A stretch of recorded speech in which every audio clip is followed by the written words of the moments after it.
Yankee Stadium isn't just for baseball. Tonight, we walk the red carpet.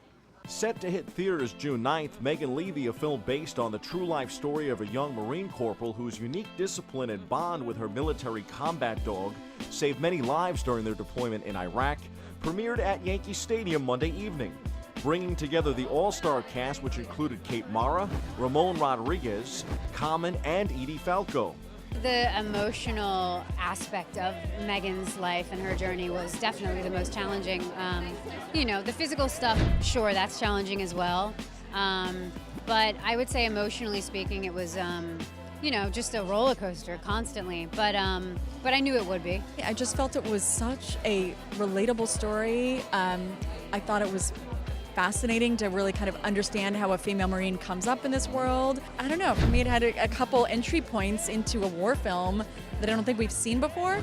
Right now, at a time in the world where we just want truth and want something real, I think this story, from Megan's story in itself, is so authentic and real, and it resonates. And I think we need it. We need stories that deal with humanity and love in this way. I think this story is going to connect a lot of folks. It's a love story, and it's about a woman dealing with her past. And I think that's something a lot of folks can kind of relate to. So it's great to see these type of films be made and get out there and premiere at a cool place like here, like Yankee Stadium. We caught up with the real Megan Levy, a big Yankee fan who today works for the organization. I've grown up a Yankees fan. Now I have the privilege of working for this amazing organization. And my movie is the first movie to be shown here. Like, what more could I ask for? Like, this is just amazing in every way possible.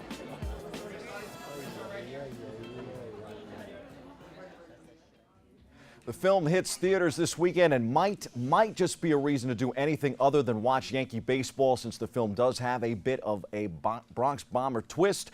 And I stress the might because, boy, oh boy, the first-place pinstripers have looked sharp of late. The rivalry between the Yanks and the Boston Red Sox is back. The two renewed acquaintances this week in the BX with first place on the line. Boston won the opener 5-4 Tuesday night as Masahiro Tanaka's struggles on the mound continued.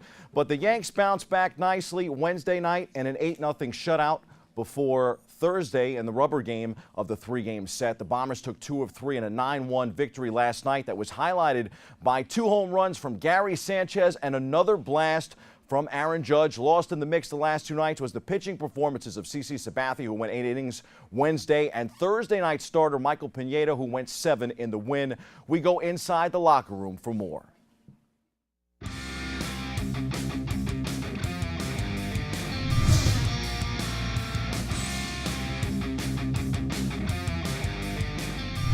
Do you take the series the same way you would any series, or are you a little more juiced the way the fans might be for a series like this?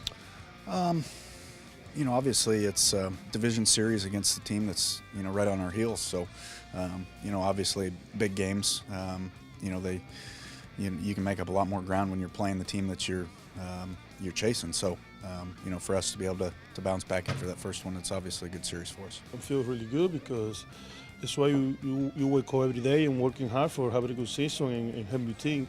And right now, every 5 days, I'm trying to help my team and winning the game. So everything right now is look good. So I'm happy with that. Gary, can you talk about the rhythm that you and Michael had tonight? I think the key was the fastball today was cutting a lot. It was sinking a lot too. Also, the changeup was really good too, and the slider. Whenever he needed to throw that slider low and cut down, he was able to do that. I think that was the key tonight.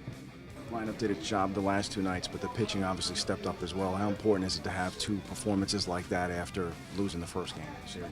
Oh, it's great. That's where we kind of start off, is when our pitching goes out there and sets the tone. Our offense, we try to match that. If the pitcher's going out there going 110%, making his pitches, executing, you got a job to do on offense. We try to go out there and do it. Papa John's should reconsider its 50% off orders when the Yankees score 6 or more runs, because with this lineup, the pizza joint is going to be giving plenty of discounts this summer. Our BronxNet cameras could feel the buzz in the air this week at the stadium. We met one little lady, 1-year-old Azalea Grace Smith from Castle Hill, who was taking in the game with her mom, Christina, Wednesday night. The first ever Yankee game for the two. The Bombers do a really cool first game certificate for fans new to the ballpark seeing their first game. That's out in section 128, and it's free.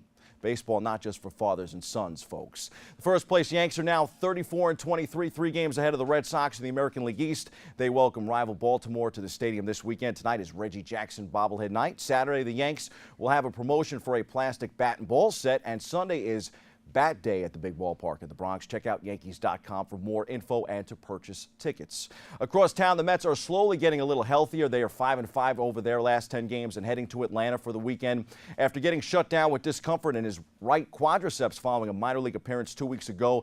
Yoenis Cespedes returned to Single A St. Lucie on Thursday and played the entire game in left field, going 0 for 4 against Lakeland. As the Mets brace for the possibility last offseason that Cespedes would depart, they bought a $13 million insurance policy in the form of picking up Jay Bruce's 2017 option. Cespedes ultimately returned on a new 4-year contract, but for the past 5 weeks with the All-Star outfielder on the disabled list, the Mets have been thankful for the slugger they tried to trade over the winter. Bruce enters play Friday night against the Braves as the team leader in home runs with 15 and RBIs with 40. Bruce and Michael Conforto have been bright spots for a club that has been bit by the injury bug this year.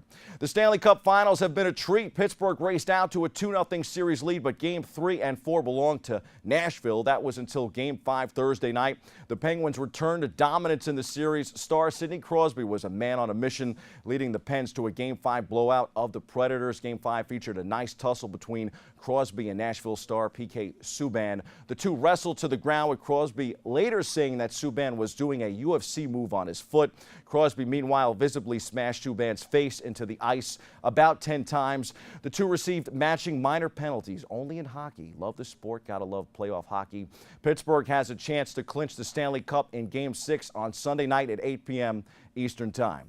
That would also make me a prediction winner for the second straight year since I had the Pens winning the Cup in back-to-back years. This is Crosby's time, folks. In the NBA Finals, I think it's clear to say that this is Golden State's time, again for the second time in 3 years. And specifically, if you had to single out one player, it would be Kevin Durant. He should be named Finals MVP. Through the first 3 games, he's been absolutely in fuego. When KD rose for a three-point shot that froze LeBron James in the final minute Wednesday night, he all but put a ribbon on the notion that this was his time and his title, and that he had leveraged his way into what remains a perfect postseason for the Golden State Warriors, who now lead the defending champion Cleveland Cavaliers 3-0 in Part 3 of this finals trilogy. The King called Durant's audacious launch from the left wing with 45.3 seconds remaining a bomb in transition, and it most definitely was. Once again in the fourth quarter, Durant outplayed and outlasted James. The final, a crushing 118-113 defeat for the Cavs. James said it best, open quote, "I played against some great teams, but I don't think no team has had this type of firepower, close quote. Game 4 is tonight in Cleveland. Time for some quick hitters from around the world of sports. The third leg of horse racing's Triple Crown goes down this weekend at Belmont Park.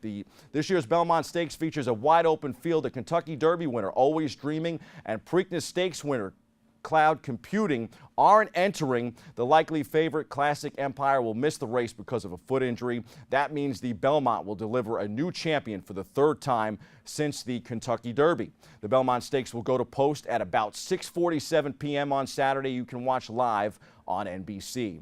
Earlier in the day, fans could come out and watch some free basketball at Orchard Beach right here in the Bronx. The 18th season of Hits kicks off Saturday at the Bronx Riviera. Plenty of youth action on tap before the Men's League gets going at 1 p.m. A pair of Men's League's doubleheaders are slated for Saturday and Sunday at 1 and 3 p.m. Check out hoopsinthesun.net for more. The New York Jets continued their massive roster overhaul Tuesday, parting ways with wide receiver Eric Decker and linebacker David Harris.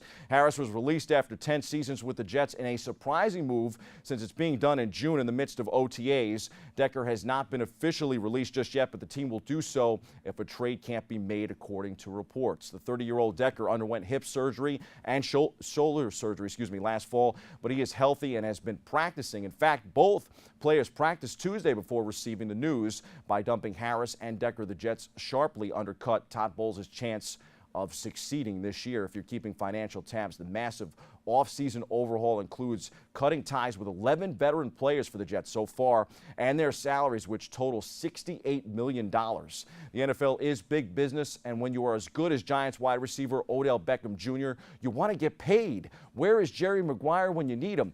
OBJ wants a new deal. He deserves a new deal. He will be the 64th highest paid wide receiver in football at $1.8 million this season. Rumors circulating that this is why you haven't seen Beckham at OTAs. In tennis, top seed Andy Murray and fourth seed Rafael Nadal headline the semifinals matchups in the French Open. On the men's side this morning, the two could square off in the final if all goes to plan. Cool story this week with former soccer star David Beckham, now 42. The proud dad was a guest on the Late Late Show and opened up about his eldest son, Brooklyn. He told a story about having him promised to wait to get his first tattoo with his father present. Now, that's a cool dad. Father's Day is Sunday, June 18th. Fellas, pick out your favorite tattoos and head to the ink shop this week with your pops. Those are the headlines we hit the C-list for some perspective on the NBA Finals.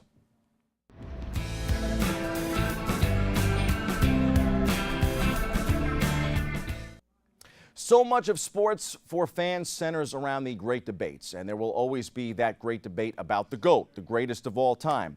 Some have suggested this week that if LeBron James gets swept in the finals for the second time in his career, there's no way that he is the greatest. Honestly, those debates are so fine because when it comes to the all-time legends, there's an elite group, and of course, James is in that conversation. For today's generation, LeBron and Kobe Bryant are likely atop that list, while some that are a little older got to see Michael Jordan and have placed him firmly at the top. This C-list isn't to debate the GOAT because, again, sometimes those debates are ridiculous to even entertain if you haven't seen guys like Bill Russell, Kareem Abdul-Jabbar, Magic Johnson, or Larry Bird, etc., etc., etc. This C-list is to confirm what we are seeing now, and that's the turning point of this NBA season. It happened when Kevin Durant got hurt late in the second half of the NBA regular season. There's no doubt in my mind that James and the Cavs are a very good team, but it took all season for KD to get adjusted, and his time out re-energized him. It refocused him. The Warriors haven't lost since. The pace in this matchup has played a key role in that dynamic, particularly for James, but the accumulation of minutes and miles on James's legs this season and over the past 7 seasons during his incredible final streak probably hasn't helped either. This year alone, in which the 32-year-old averaged an NBA high minutes per game, James has run 47 miles more than the 28-year-old Durant, who missed just over a month's worth of games during the regular season following an injury. To boot, Golden State went 16-4 without Kevin Durant, and they are unstoppable now with him back in the lineup. The Warriors have so much more talent and defensive skill than the Cavs do, and KD has seriously re-entered the conversation for best player in the league right now. That's your sports. I'm Bobby C.